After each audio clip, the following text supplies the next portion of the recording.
Everyone, welcome to virtual classroom of Commerce Shala. जैसे कि हमने प्रीवियस वीडियो में डिस्कस किया था कुछ इंपॉर्टेंट टर्म्स के बारे में रेशियो से रिलेटेड, आज हम करेंगे टाइप्स ऑफ रेशियोज। जब टाइप्स ऑफ रेशियोज की बात होती है तो कुछ डिफरेंट टाइप्स के रेशियोज है हमारे पास।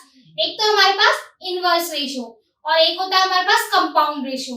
कंपाउंड रेशियोज के भी बहुत सारे टाइप्स हैं, जैसे डुप्लीकेट रेशियो हो गया, सब डुप्लीकेट रेशियो हो गया, ट्रिप्लीकेट रेशियो हो गया, सब ट्रिप्लीकेट रेशियो हो गया। तो इसी टाइप से हम डिस्कस करेंगे एक एक करके। पहला है हमारा इनवर्स रेशियो। जैसे कि नाम से ही पता चला, इनवर्स का मतलब क्या होता है? Reciprocal. One ratio is the inverse of the order if their product is one. अगर कोई रेशियो जो इनवर्स कब होगा, अगर उसके प्रोडक्ट का सब प्रोडक्ट की वैल्यू क्या आएगी? 1 के इक्वल होगी। करके देखते हैं एक बार। आपके पास एक क्वेश्चन है 7:5।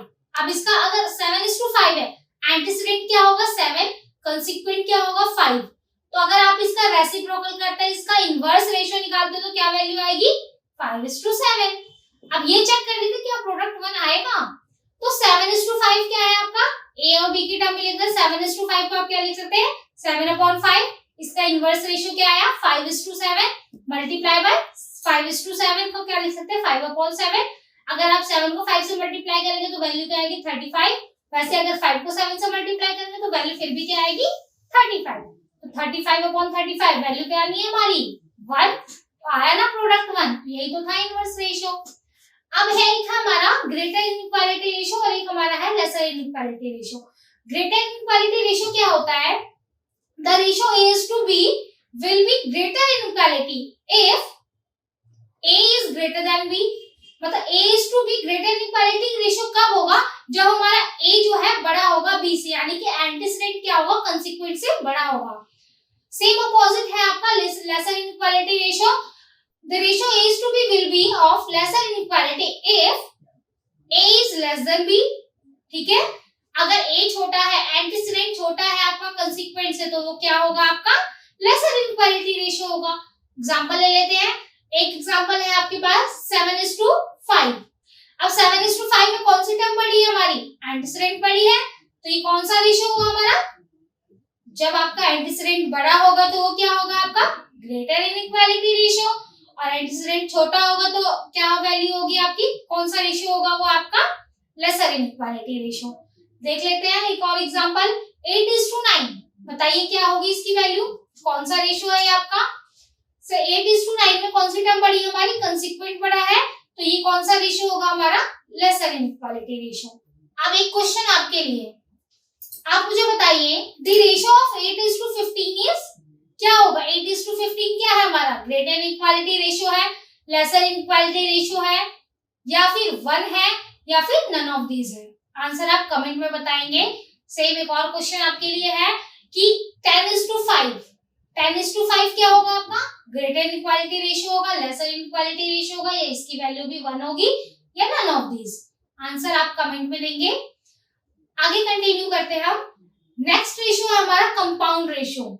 कंपाउंड रेशियो क्या होता है? Product of 2 or more antecedent is to product of 2 or मोर कंसीक्वेंट। यानी कि 2 या 2 से ज्यादा एंटीसीडेंट का प्रोडक्ट और 2 या 2 से ज्यादा कंसीक्वेंट का प्रोडक्ट।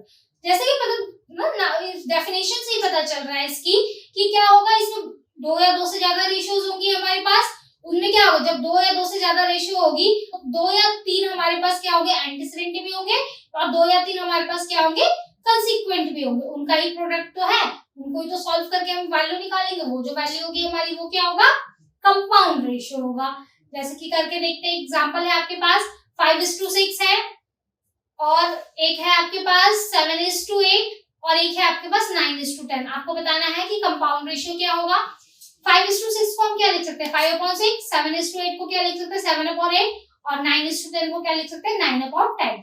तो आपको क्या करना है? एंटीसीडेंट का प्रोडक्ट है ना, और क्या लेना है? कंसीक्वेंट का प्रोडक्ट। क्या वैल्यू आएगी? 5 × 7 × 9। और कंसीक्वेंट्स क्या होंगे हमारे? 6:8:10। अब वैल्यूज कैंसिल हो रही है तो आप कर सकते हैं इसको। क्या हो सकता है? 5 को अगर आप 10 से कैंसिल करेंगे तो 5 1 जार 5, 5 2 जार 10।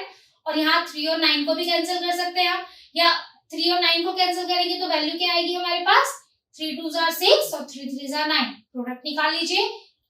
अब एंटीसीडेंट क्या बचा आपके पास 7 इंटू 3 और कंसिक्वेंट को क्या बचा 8 इंटू 4, तो वैल्यू क्या आ जाएगी 21/32। तो कंपाउंड रेशियो क्या हुआ आपके पास 21:32। डुप्लीकेट रेशियो क्या होता है, जिसके नाम से पता चल रहा है कि किसी का कॉपी, किसी भी नंबर का या किसी भी इमेज का कॉपी क्या होता है आपका डुप्लीकेट होता है। A ratio compound to itself is called as duplicate ratio। अगर वो खुद का ही कंपाउंड है तो क्या होगा, वो डुप्लीकेट रेशियो होगा। जैसे कि for A is to B, duplicate ratio क्या होगा इसका A² is to B²। अब एग्जांपल ले लेते हैं इसका, या आप इसको ये भी कह सकते हैं two types of equal ratios are duplicate. अगर दो टाइप के सेम इक्वल रेशियोज है तो वो क्या होगा आपका डुप्लीकेट रेशियो होगा। एग्जांपल के लिए देख सकते हैं A/B किसके इक्वल होगा, A/B के इक्वल होगा। दोनों क्या हो गए, एंटीसीडेंट को हम क्या कहते हैं मल्टीप्लाई एक साथ करते हैं, कंसीक्वेंट को एक साथ करते हैं, तो क्या वैल्यू आएगी A into A is equal to B into B। आपके पास एक क्वेश्चन है 2:3। अब इसमें बताइए डुप्लीकेट रेशियो क्या होगा, ये सेम नंबर से मल्टीप्लाई करना होता है हमें। तो अगर आपका एंटीसीडेंट 2 है तो क्या हो जाएगा 2 into 2 4, और अगर कंसीक्वेंट क्या है हमारे पास 3 है तो 3 into 3 9।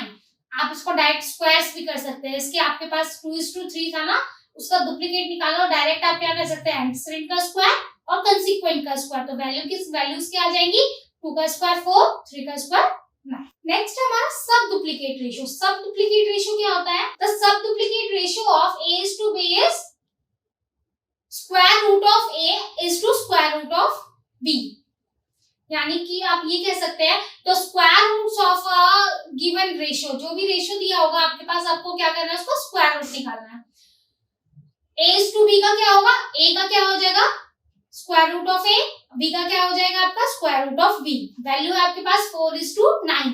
अब 4:9 का सब डुप्लीकेट रेशियो क्या होगा, 4 किसका स्क्वायर होता है 2 का, और 9 किसका स्क्वायर होता है 3 का, तो वैल्यूज क्या आ जाएगी √4 √9। तो 4 स्क्वायर रूट होता है हमारा 2 का, 9 स्क्वायर रूट होता है हमारा 3 का, तो 2:3। ये क्या है हमारा सब डुप्लीकेट रेशियो। ऐसे ट्रिप्लीकेट रेशियो की बात करते हैं। ट्रिप्लीकेट रेशियो क्या होता है, the ratio of cubes of the terms. जब हम टर्म्स का क्यूब करते हैं, कोई भी आपके पास रेशियो गिवन है उसका जब आप क्यूब्स निकालेंगे वो क्या होगा आपका ट्रिप्लीकेट रेशियो होगा। एग्जांपल के लिए आप ये बोल सकते हैं A is to B का ट्रिप्लीकेट रेशियो क्या होगा, A की क्यूब is to B की क्यूब। एग्जांपल ले लीजिए 2:3 है, इसका ट्रिप्लीकेट रेशियो क्या होगा 2 की क्यूब 8, 3 की क्यूब क्या होती है 27, तो इसका ट्रिप्लीकेट रेशियो क्या होगा आपका 8:27। नेक्स्ट है हमारा सब ट्रिप्लीकेट रेशियो। सब ट्रिप्लीकेट जैसे कि डुप्लीकेट में भी बताया, सब डुप्लीकेट रेशियो में भी बताया था कि सब डुप्लीकेट रेशियो क्या होता है square root of A is to B। वैसे ही आपका सब ट्रिप्लीकेट रेशियो क्या होगा cube root of A is to cube root of B। Values ले लेते हैं, कोई भी वैल्यूज ले सकते हैं। जैसे कि आपके पास है 8:27। अब 8:27 है तो cube root of 8 is to cube root of 27, तो वैल्यू क्या आ गई 8 किसका क्यूब रूट होता है 2 का, और 27 किसका क्यूब रूट होता है 3 का, तो वैल्यूज क्या आ जाएंगी आपके पास 2:3। ये क्या था आपका सब ट्रिप्लीकेट रेशियो। एक होता है आपका कॉमेंसुरेबल एंड इनकॉमेंसुरेबल रेशियो। इसमें क्या होता है आपका, if the ratios of two similar quantities can be expressed as a rational number. जब भी आप सिमिलर क्वांटिटीज को आप क्या करेंगे रैशनल नंबर में एक्सप्रेस कर सकते हैं, तो वो क्या होगा आपका कॉमेंसुरेबल रेशियो होगा। फॉर एग्जांपल आपके पास है एक रेशियो आपके पास 3:2 और एक रेशियो है आपके पास 7:5। अब दोनों को आप कंपेयर कर लीजिए, क्या होगा आपके पास 3:2 को आप क्या लिख सकते हैं 3/2। इसके इक्वल में कौन सा रेशियो है आपके पास 7:5, इसको क्या लिख सकते हैं 7/5।